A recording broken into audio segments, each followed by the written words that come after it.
En 2012, le moteur 1,2 litre PureTech équipera des millions de véhicules familiaux. La courroie baignant dans l'huile devait réduire les émissions CO2. Elle détruit aujourd'hui des moteurs à 60 000 km. Vous allez comprendre pourquoi. Économiser 3 grammes de CO2 valait plus que la fiabilité de votre voiture. En 2012, PSA lançait en grande fanfare son moteur 1,2 litre PureTech. Révolution technologique censée concilier performance et sobriété. Ford emboîtait le pas avec son 1,0 litre EcoBoost, déjà pionnier depuis 2009. Ces deux motorisations avaient un point commun. Moins de frottement, réduction du bruit, économie de poids et surtout respect des seuils CO2 européens de plus en plus draconiens. Aujourd'hui, en 2025, ces mêmes moteurs accumulent les rappels massifs. Plus d'1 million de véhicules concernés, rien qu'en France, selon les chiffres de la Direction générale de la concurrence, de la consommation et de la répression des fraudes. Des casse-moteurs avant 100 000 km, des factures de réparation dépassant souvent 8 000 €.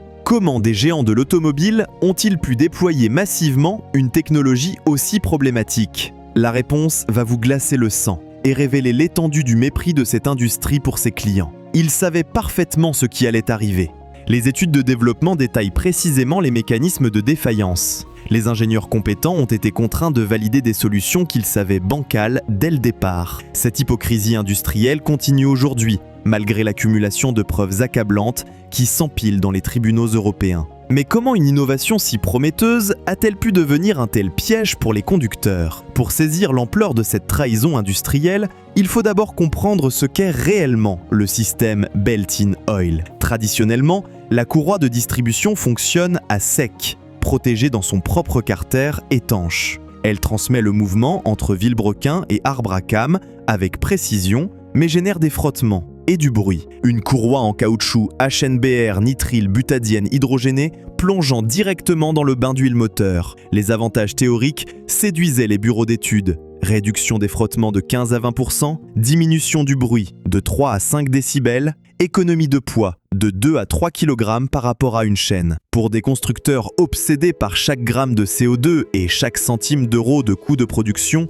ces gains représentaient un véritable graal technologique. PSA investit massivement dans cette technologie dès 2008. Leurs ingénieurs développent le moteur EB2, code interne du futur 1,2 litre PureTech. Ford, déjà expérimenté avec son 1,0 litre EcoBoost depuis 2009, perfectionne sa propre version. Les deux constructeurs promettent une durée de vie équivalente aux solutions traditionnelles, 10 ans ou 180 000 km. Car dès les premiers tests internes, menés dans les laboratoires de Sochaux et de Cologne, les problèmes apparaissent de manière flagrante. Le caoutchouc HNBR, malgré sa résistance théorique, subit des agressions chimiques permanentes dans le bain d'huile. L'éthanol, présent dans les carburants E10 et E85, ces fameux biocarburants imposés par Bruxelles, attaquent directement la structure moléculaire du caoutchouc. Les solvants oxygénés provoquent un gonflement du matériau, puis sa dégradation progressive et inexorable. Les documents internes de PSA, déclassifiés lors des actions en justice,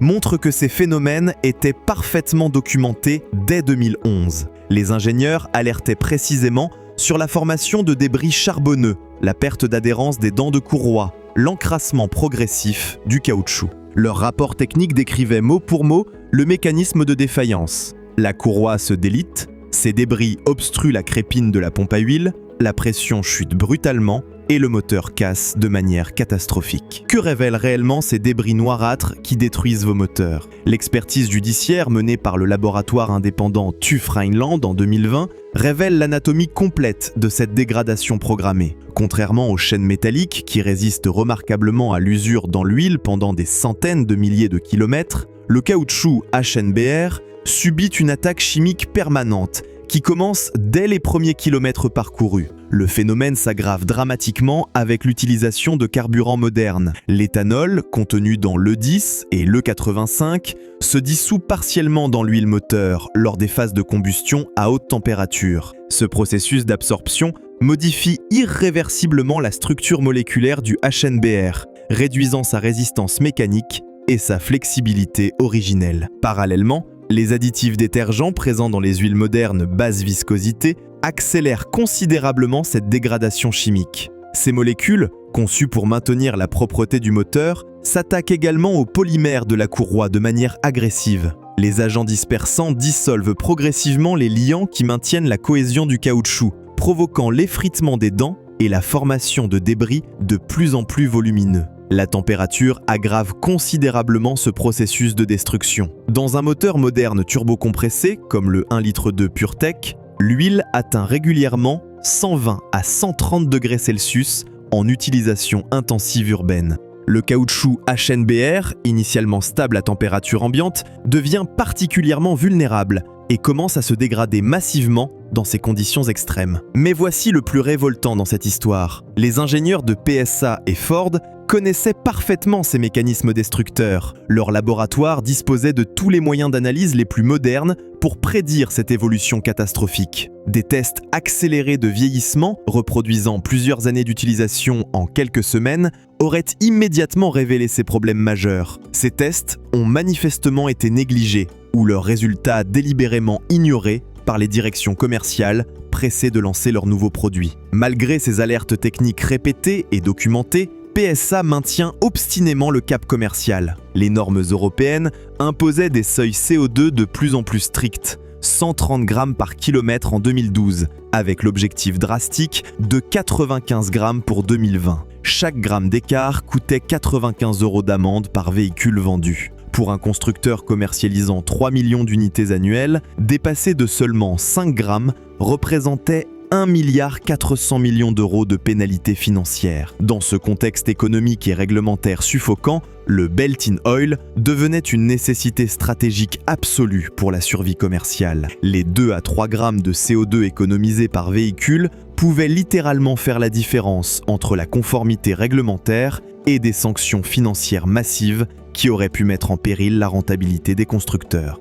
Les budgets de développement sont massivement réorientés vers l'industrialisation accélérée, plutôt que vers la résolution patiente des problèmes de fiabilité identifiés. Ford adopte exactement la même logique cynique de court terme. Leurs propres études internes, datant de 2010, montrent des problèmes parfaitement similaires sur le 1,0 litre EcoBoost. La courroie vieillit particulièrement mal dans l'huile, avec les nouveaux lubrifiants basse viscosité imposés par les normes de consommation européennes. Les intervalles de vidange étendus, 20 000 km au lieu de 10 000 traditionnellement, aggravent exponentiellement le phénomène de contamination. Mais Ford, comme PSA, fait délibérément le choix de l'omerta commerciale totale. Les tests de durabilité sont soigneusement orientés pour valider coûte que coûte la solution Belt in Oil plutôt que pour révéler objectivement ses faiblesses intrinsèques. Les protocoles d'essai évitent méthodiquement les conditions réelles d'utilisation les plus sévères, conduite urbaine intensive avec de nombreux démarrages à froid,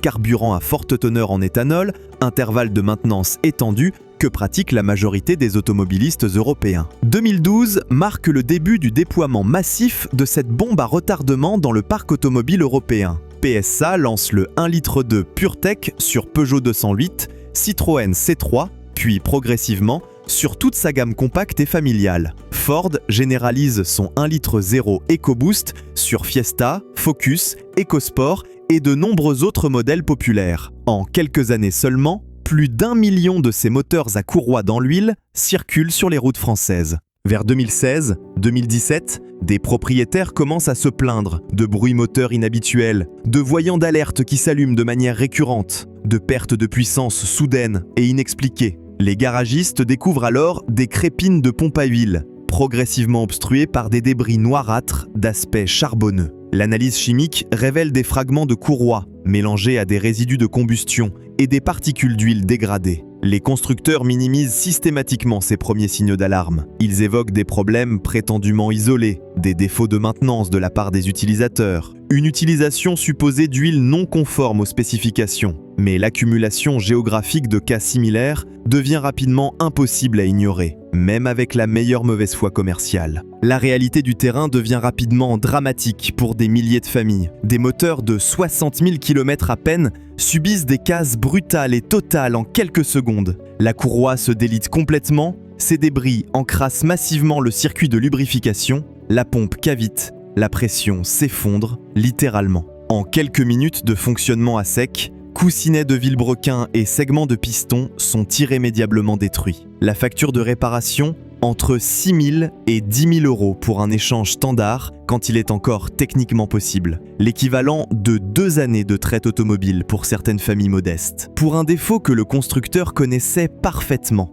avant même de leur vendre la voiture, en toute connaissance de cause. En 2019, des propriétaires lésés s'organisent en association, mandatent des avocats spécialisés en droit automobile, exigent des expertises techniques totalement indépendantes des constructeurs. Ces analyses révèlent enfin, publiquement, l'ampleur réelle de cette supercherie industrielle organisée. Le taux de défaillance du système Beltin-Oil dépasse largement 15% sur les véhicules de plus de 100 000 km, selon l'étude TÜV Rheinland, 3 fois supérieure aux solutions mécaniques traditionnelles qui atteignent couramment 300 000 km sans problème majeur. Les experts mettent également en évidence l'inadéquation totale des spécifications d'huile recommandées par les constructeurs. PSA et Ford imposent des lubrifiants très fluides, 5W30 ou 0W20, pour économiser la consommation de carburant et améliorer les mesures d'homologation CO2. Les anciens lubrifiants 15W40, plus épais et plus stables,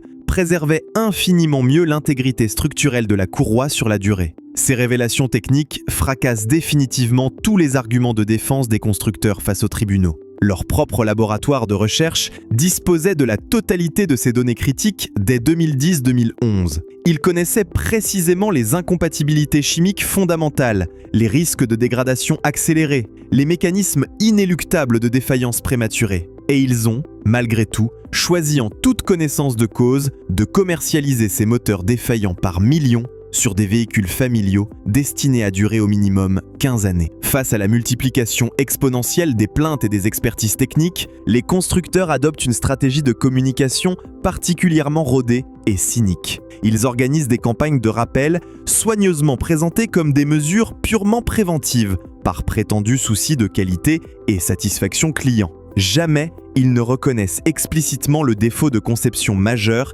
qui entache leur motorisation depuis l'origine même de leur développement. PSA lance sa première campagne officielle en octobre 2020, après des années de déni complet. Officiellement, il s'agit simplement de vérifier l'état général de la courroie de distribution et de nettoyer si nécessaire la crépine de pompe à huile. Dans les faits, cette opération coûte systématiquement entre 500 et 1 500 euros aux propriétaires, selon l'état réel du moteur et l'ampleur des dégâts déjà constatés. La courroie est remplacée de manière systématique, même si elle paraît encore en relativement bon état. Ford procède de manière encore plus cynique et hypocrite envers ses clients. Ses bulletins de service technique recommandent aux garagistes de déposer obligatoirement le carter d'huile pour inspecter minutieusement la crépine de filtration. Si elle est obstruée par des débris de courroie, ce qui arrive statistiquement dans 80% des cas d'après les retours terrain, la facture grimpe très rapidement. Changement complet de courroie, nettoyage intégral du circuit de lubrification, parfois remplacement préventif de la pompe à huile elle-même. Le tout, naturellement, aux frais exclusifs du client qui découvre avec amertume que sa voiture de 5 ans nécessite déjà des réparations majeures. Les constructeurs savent parfaitement que leur système Beltin-Oil est structurellement défaillant dès la conception.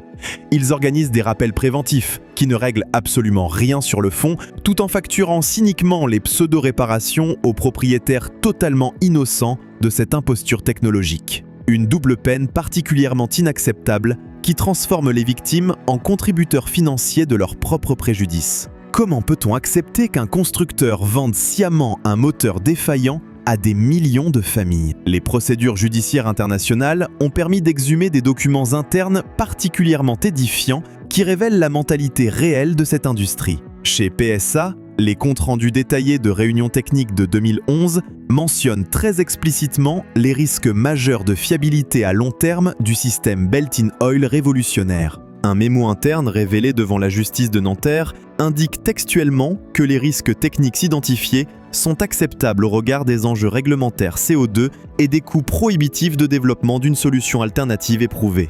L'ironie amère de cette situation, c'est que l'abandon progressif du Beltin-Oil coïncide parfaitement avec l'arrivée commerciale massive des véhicules électriques sur le marché européen. Ces nouveaux modèles, totalement dépourvus de moteurs thermiques traditionnels, échappent naturellement aux problèmes spécifiques de courroies de distribution baignant dans l'huile. mais ils apportent mécaniquement leurs propres défaillances structurelles, leurs propres obsolescences technologiques programmées pour les consommateurs européens. La leçon majeure du scandale Belt in Oil doit impérativement servir d'avertissement collectif pour l'avenir de l'industrie automobile européenne. Les constructeurs ne doivent définitivement plus sacrifier la fiabilité mécanique éprouvée sur l'autel de la simple conformité réglementaire administrative. Les consommateurs européens ne doivent catégoriquement plus accepter passivement d'être transformés en cobayes involontaires d'innovations technologiques hasardeuses développées dans la précipitation. Seule une pression populaire constante du public